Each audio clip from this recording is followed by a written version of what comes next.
हमारे कार्यों के माध्यम से बहुत स्पष्ट हो जाता है। आजादी के बाद पहली बार उत्तर प्रदेश की जनता को डबल इंजन की सरकार के कार्य पद्धति और प्रधानमंत्री मोदी जी के नेतृत्व में जो कहा था सो करके दिखाया, इस संकल्प की पूर्ति होते हुए भी दिख रहा है। और मैं विश्वास के साथ कह सकता हूं कि प्रथम चरण के चुनाव के बाद सिनेरियो बहुत स्पष्ट होती जा रही है कि भारतीय जनता पार्टी उत्तर प्रदेश में प्रचंड बहुमत की सरकार बनाएगी। अब कोई संदेह इसमें नहीं होना चाहिए। अखिलेश जी कह रहे हैं कि आप लोग ठंडे पड़ गए हैं इस फेज के बाद। जनता ने पहले चरण में उन्हीं लोगों को ठंडा कर दिया है। हम लोग तो जो पहले थे वही आज भी हैं। जनता के बीच में जा रहे हैं अपने मुद्दों को लेकर के। अपनी बात को जब काम और सोच ईमानदार है तो काम भी दमदार तरीके से हुए हैं और उसी दमदार तरीके से बोल भी रहे हैं। तो विपक्ष कहता है कि आपके पास मुद्दे नहीं है, रोजगार पे आप बात नहीं करते, डेवलपमेंट पे आप बात नहीं करते। देखिए,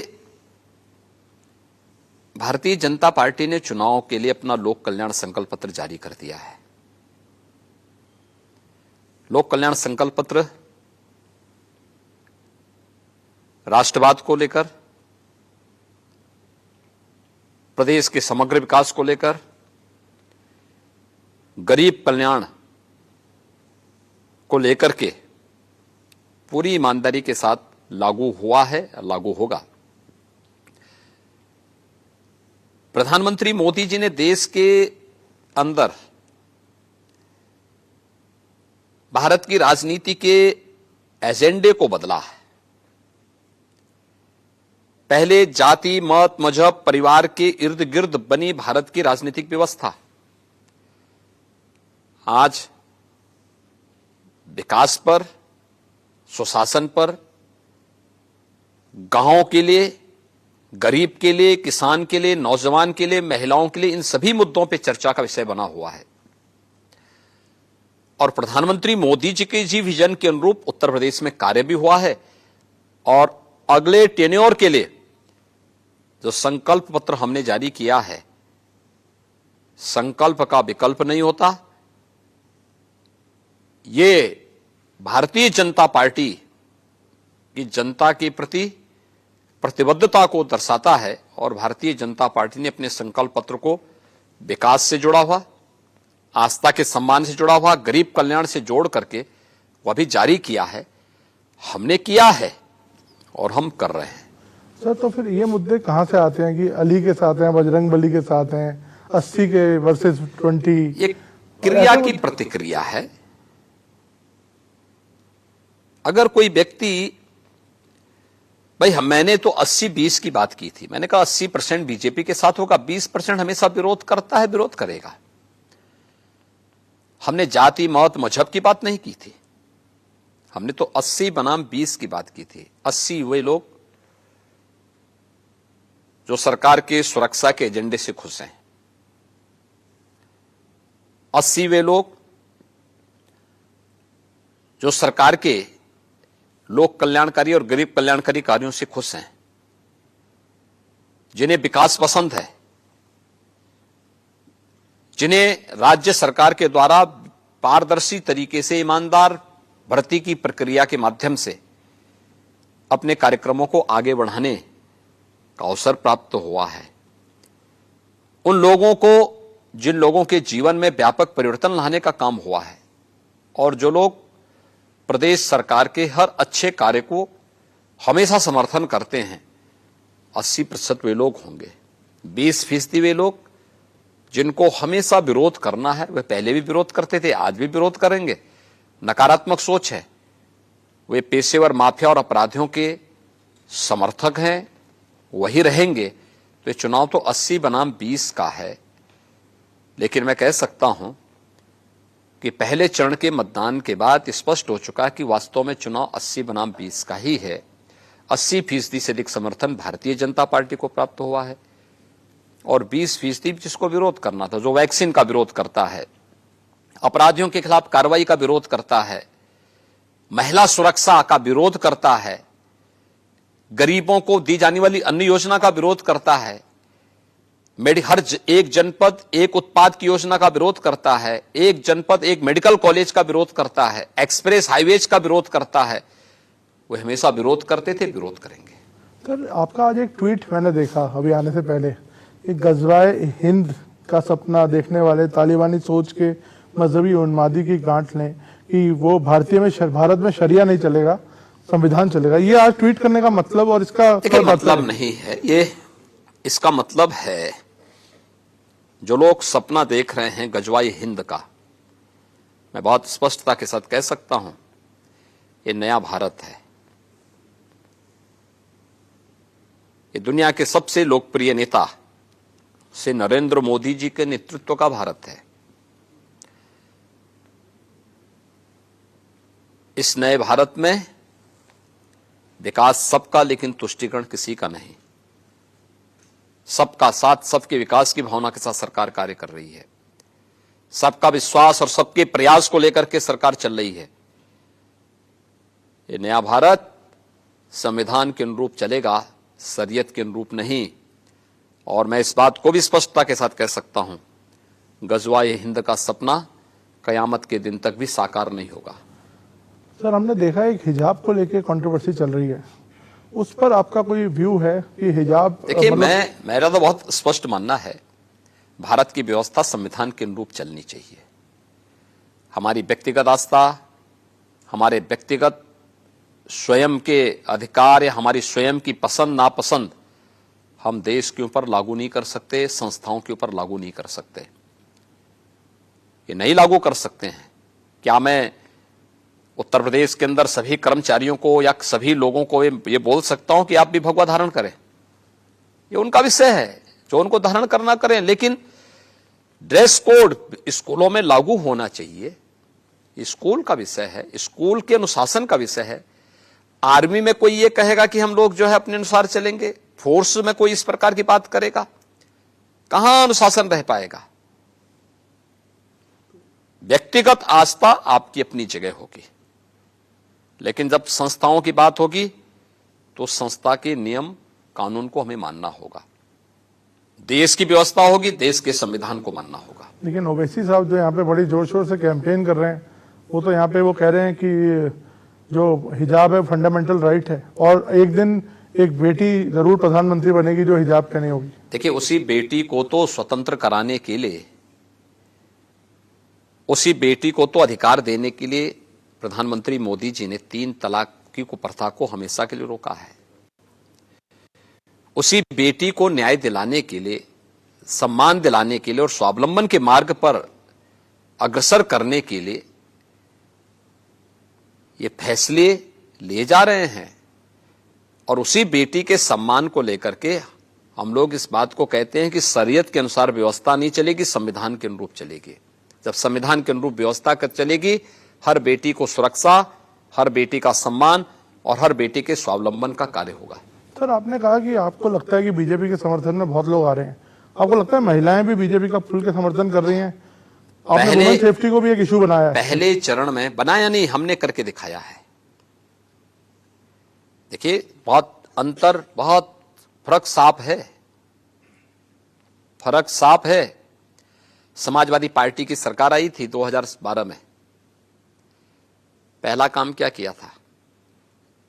उस समय के मुख्यमंत्री ने पहला कार्य किया था, अयोध्या में राम जन्मभूमि पर आतंकी हमला करने वाले, गोरखपुर में सीरियल ब्लास्ट करने वाले, सीआरपीएफ कैंप पर रामपुर में हमला करने वाले,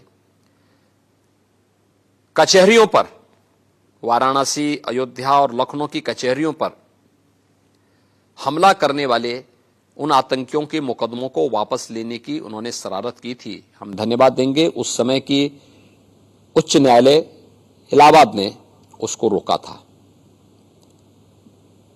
रोक लगाई थी। और हमारी सरकार जब आई 2017 में, हमने एक दिन 3 फैसले किए।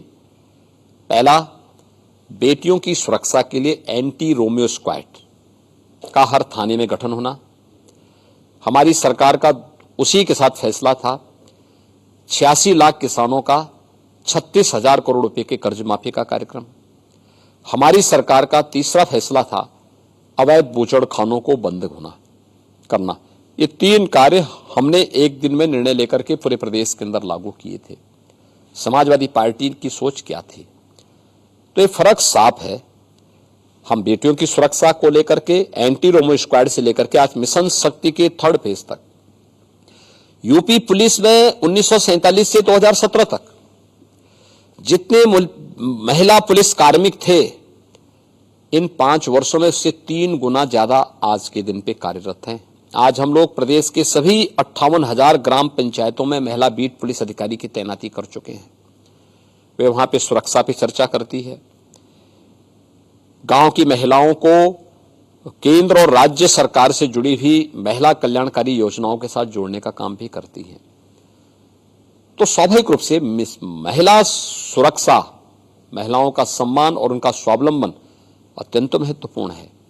सर, अखिलेश यादव कहते हैं कि छोटे से गुनाह के लिए आजम खान को तो अंदर किया हुआ है, लेकिन जो टेनी है उनके बेटे, उनको जमानत मिल गई, जिन पर आरोप है कि उन्होंने फार्मर्स को मारा। देखिए, आजम खान बाहर आए ये तो अखिलेश जी भी नहीं चाहते। ऐसा क्यों?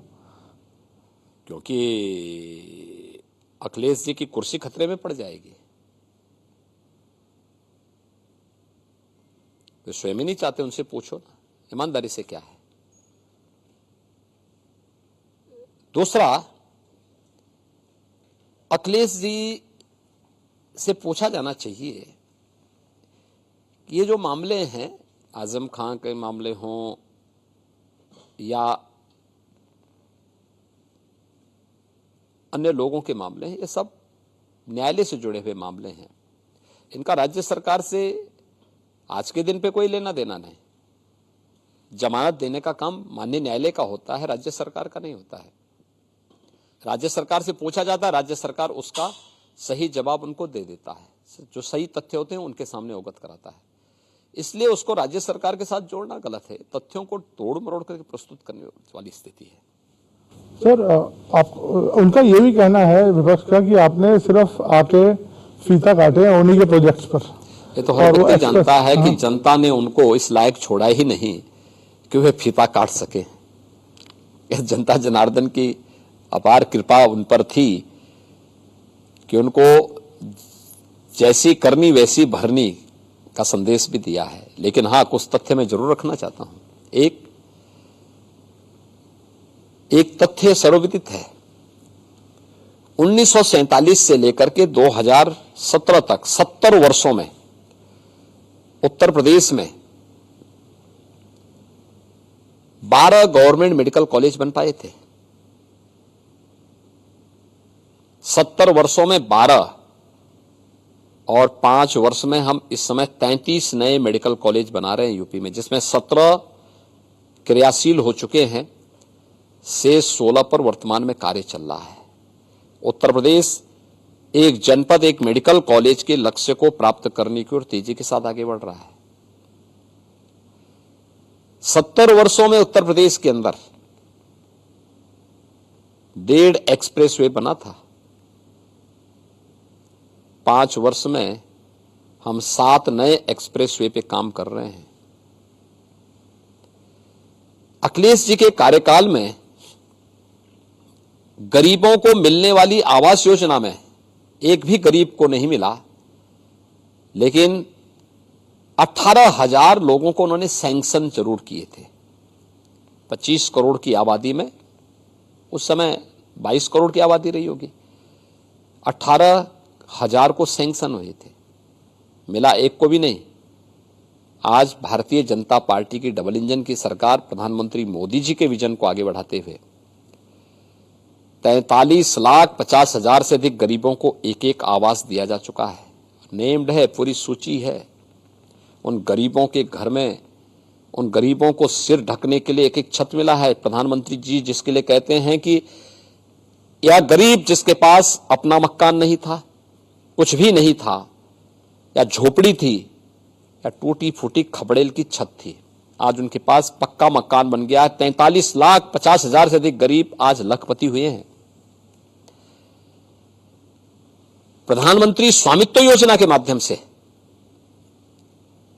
प्रदेश के अंदर लगभग 25 लाख उन ग्रामीण क्षेत्रों में लोगों को जिनके पास ग्राम सभा की जमीन पर जिन्होंने मकान बनाए थे, उन्हें उनका हक, मालिकाना हक प्राप्त हुआ है। 2,61,00,000 गरीबों को निजी शौचालय मिले। ये शौचालय स्वच्छता का प्रतीक तो था ही, नारी सुरक्षा और गरिमा के प्रतीक भी थे। 1,43,00,000 गरीबों को फ्री में विद्युत के कनेक्शन मिले।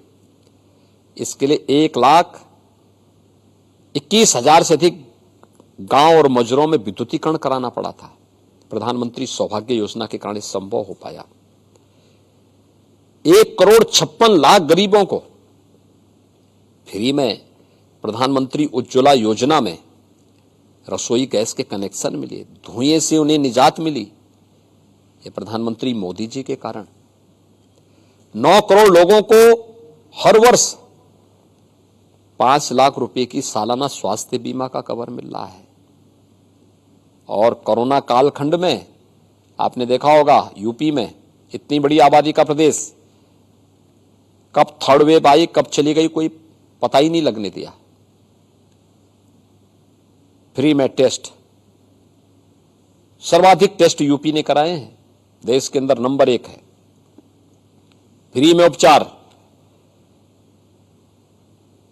फ्री में वैक्सीन, पहली डोज 100% लोगों ने ले ली है, सेकंड डोज 75% लोगों ने ले ली है।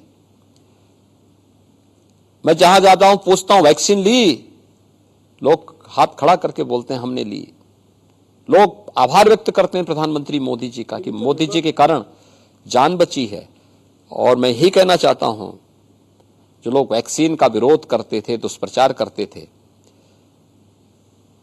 जनता ने वैक्सीन लेकर के मोदी जी के प्रति अपने समर्थन की अभिव्यक्ति इसी के माध्यम से कर दी। अखिलेश जी को संभवतः आंकड़ों की जानकारी होगी भी नहीं, वो रखना भी नहीं चाहते होंगे, क्योंकि इतनी फुर्सत ही कहां। मित्र मंडली से फुर्सत हो, सोने से फुर्सत हो, सपना देखने से फुर्सत हो, तो इन सब के बारे में सोचे भी। इसलिए उनको इन सब चीजों की जानकारी नहीं होगी। इनके जानकारी के लिए उनके लिए फिर एक अलग से कोई एक ऐसा व्यक्ति रखना पड़ेगा जिनको पहले आंकड़े रटवाने पड़ेंगे, फिर वह उनको रटवाए तो उनको जानकारी होगी। इसलिए बड़े बाप के पुत्र हैं, आराम से 12 घंटे सोते हैं, 6 घंटे अपने मित्र मंडली के साथ व्यतीत करते हैं। बाकी जो फुर्सत मिलती है उसके लिए अपना और भी उनकी व्यस्तता होगी।